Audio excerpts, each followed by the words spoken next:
Bạn tìm hiểu về một số thuật toán để tính toán word embeddings. Một thuật toán khác đang có đà phát triển trong cộng đồng NLP là thuật toán Glove. Thuật toán này không được sử dụng nhiều như word 2 vec hoặc mô hình skipgram, nhưng nó có một số người yêu thích vì, tôi nghĩ, một phần vì sự đơn giản của nó. Chúng ta hãy xem xét. Thuật toán Glove được tạo ra bởi Jeffrey Pennington, Richard Sorcher và Chris Manning, và Glove là viết tắt của Global Vectors for Word Representation. Trước đây, chúng ta đã lấy mẫu các cặp từ ngữ cảnh và từ mục tiêu bằng cách chọn hai từ xuất hiện gần nhau trong kho văn bản của chúng ta. Vì vậy, điều mà thuật toán Glove thực hiện là nó bắt đầu bằng cách làm rõ điều đó. Vậy, giả sử x, y ghi là số lần mà từ y xuất hiện trong ngữ cảnh của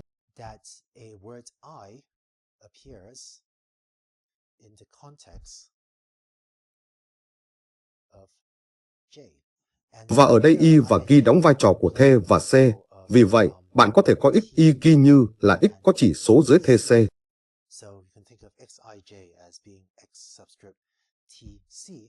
Nhưng bạn có thể xem qua kho văn bản huấn luyện của mình và chỉ cần đếm xem một từ y xuất hiện trong ngữ cảnh của một từ ghi khác bao nhiêu lần.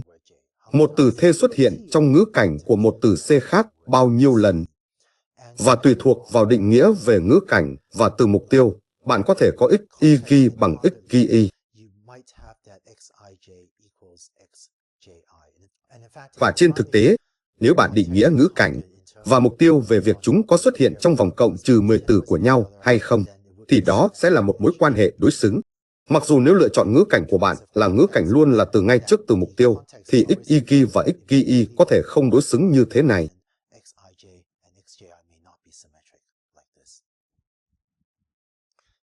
Nhưng cho mục đích của thuật toán Glove, chúng ta có thể định nghĩa ngữ cảnh, và mục tiêu là việc hai từ có xuất hiện gần nhau hay không, giả sử trong vòng cộng trừ 10 từ của nhau. X, y ghi là một số đếm ghi lại tần suất các từ y và ghi xuất hiện cùng nhau hoặc gần nhau.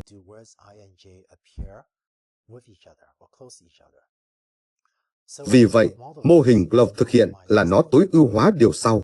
Chúng ta sẽ giảm thiểu sự khác biệt giữa theta y chuyển vị e ghi trừ logarit của x y ghi bình phương.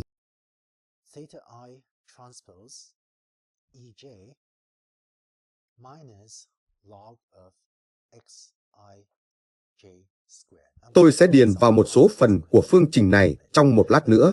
Nhưng một lần nữa, hãy nghĩ y và ghi đóng vai trò của thê và c. Vì vậy, điều này hơi giống với những gì bạn đã thấy trước đây với theta thê chuyển vị EC. Và điều bạn muốn là điều này cho bạn biết mức độ liên quan giữa hai từ đó, mức độ liên quan giữa các từ thê và c, mức độ liên quan giữa các từ y và ghi, được đo bằng tần suất chúng xuất hiện cùng nhau. Điều này bị ảnh hưởng bởi x, y ghi. Và vì vậy những gì chúng ta sẽ làm là giải các tham số theta và e bằng cách sử dụng gradient descent để giảm thiểu tổng trên y bằng 1 đến 10.000, tổng trên ghi từ 1 đến 10.000 của sự khác biệt này.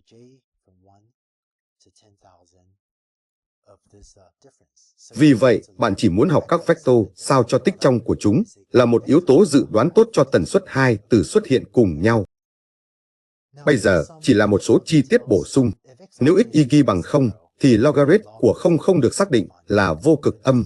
Và vì vậy, những gì chúng ta sẽ làm là chúng ta sẽ không cộng tổng các số hạng mà x, y ghi bằng 0. Và vì vậy, những gì chúng ta sẽ làm là thêm một số hạng trọng số bổ sung. Vì vậy, đây sẽ là một số hạng trọng số. Và điều này sẽ bằng 0. Nếu x, y ghi bằng 0. Và chúng ta sẽ sử dụng quy ước rằng không logarit không bằng 0. Và vì vậy, điều này có nghĩa là nếu x, y ghi bằng 0, chỉ cần đừng bận tâm đến việc cộng tổng cặp x, y ghi đó. Vì vậy thì số hạng logarit của 0 này không liên quan. Vì vậy, điều này có nghĩa là tổng chỉ trên các cặp từ đã đồng xuất hiện ít nhất một lần trong mối quan hệ ngữ cảnh mục tiêu đó. Một điều khác mà f của x, y ghi thực hiện là có một số từ chỉ xuất hiện rất thường xuyên trong tiếng Anh như this is of a, v.v. Đôi khi những từ này được gọi là stop words, Nhưng thực sự có một sự liên tục giữa các từ thường xuyên và không thường xuyên. Và sau đó cũng có một số từ không thường xuyên như durian mà bạn thực sự vẫn muốn tính đến, nhưng không thường xuyên như các từ thông thường hơn. Và vì vậy, hệ số trọng số có thể là một hàm cung cấp một lượng tính toán có ý nghĩa ngay cả đối với các từ ít thường xuyên hơn như durian, và cho trọng số lớn hơn, nhưng không phải là một lượng trọng số quá lớn cho các từ như this, here is, mà chỉ xuất hiện rất nhiều trong ngôn ngữ.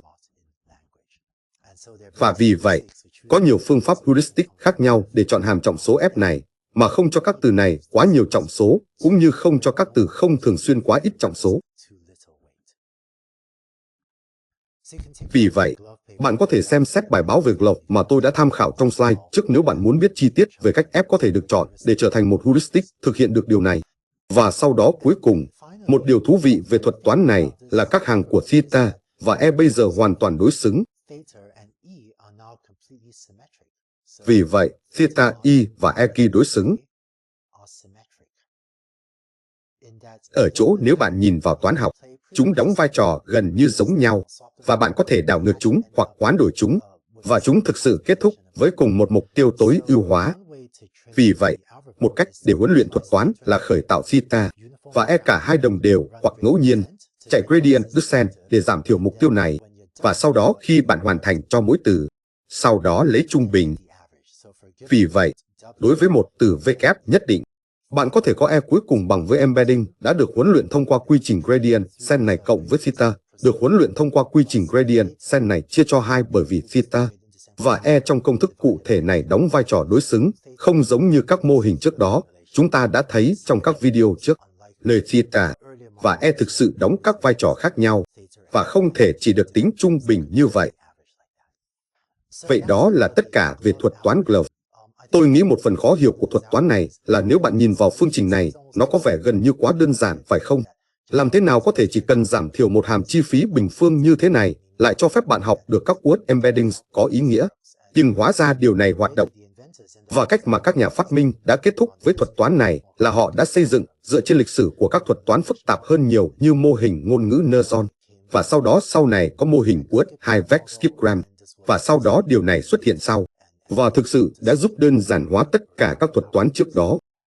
Trước khi kết thúc thảo luận của chúng ta về các thuật toán để học word embeddings, có một thuộc tính nữa của chúng mà chúng ta nên thảo luận ngắn gọn. Đó là chúng ta đã bắt đầu với quan điểm featureization này như là động lực để học các vector từ. Để chúng ta nói, thì có lẽ thành phần đầu tiên của vector embedding có thể đại diện cho giới tính. Thành phần thứ hai có thể đại diện cho mức độ hoàng gia của nó. Sau đó là tuổi tác. Và sau đó liệu nó có phải là thực phẩm hay không, v.v. Nhưng khi bạn học được một word embedding bằng cách sử dụng một trong các thuật toán mà chúng ta đã thấy, chẳng hạn như thuật toán Glove mà chúng ta vừa thấy trên slide trước, điều gì xảy ra là bạn không thể đảm bảo rằng các thành phần riêng lẻ của embeddings có thể được diễn giải. Tại sao lại như vậy? Vâng, giả sử có một số không gian nơi trục đầu tiên là giới tính và trục thứ hai là hoàng gia. Điều bạn không thể làm là đảm bảo rằng trục đầu tiên của vector embedding được căn chỉnh với các trục ý nghĩa về giới tính, hoàng gia, tuổi tác và thực phẩm này. Và đặc biệt, thuật toán học có thể chọn đây là trục của chiều thứ nhất. Vì vậy, cho một có thể là một ngữ cảnh của các từ. Vì vậy, chiều thứ nhất có thể là trục này, và chiều thứ hai có thể là cái này, hoặc nó thậm chí có thể không trực giao. Có thể nó sẽ là một trục không trực giao thứ hai, có thể là thành phần thứ hai của word embeddings mà bạn thực sự học được. Và một cách để thấy điều này là nếu bạn là có một sự hiểu biết phức tạp về đại số tuyến tính là nếu có một ma trận khả nghịch A, thì điều này có thể dễ dàng được thay thế bằng A nhân theta, y chuyển vị A nghịch đảo chuyển vị.